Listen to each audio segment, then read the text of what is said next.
আসসালামু আলাইকুম রহমতুল্লাহ। সম্মানিত ভিউয়ার, গত ভিডিওতে আমি বলেছিলাম, ধরেন আমি হাসি দিয়েছি, আমি বলেছি আলহামদুলিল্লাহ, আপনি শুনেছেন, আপনি বললেন ইয়া রাহমাতুল্লাহ। আপনি যে ইয়া রাহমাতুল্লাহ বললেন, এই দোয়াটা আমি শুনেছি। এখন আমার করণীয়টা কি? আমার করণীয়টা হচ্ছে, আপনি যখন ইয়া রাহমাতুল্লাহ বললেন, এর উত্তরে আমার বলতে হবে ছোট্ট একটি দোয়াটা স্ক্রিনে দেওয়া থাকবে, আপনার এখান থেকেও করতে পারেন। দোয়াটা হচ্ছে ইয়াহদিকুমুল্লাহু ওয়া ইউসলিহ বালাকুম।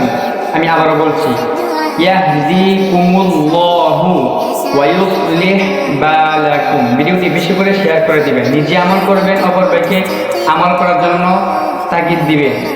যদি এরকম আর কোনো ভিডিও পেতে চান, অবশ্যই চ্যানেলটি সাবস্ক্রাইব করে পাশে থেকে বেল আইকনটি অল করে দিবেন। থ্যাংক ইউ ভেরি মাচ এতক্ষণ মূল্যবান কথা শোনার জন্য। আসসালামু আলাইকুম ওয়া রাহমাতুল্লাহ।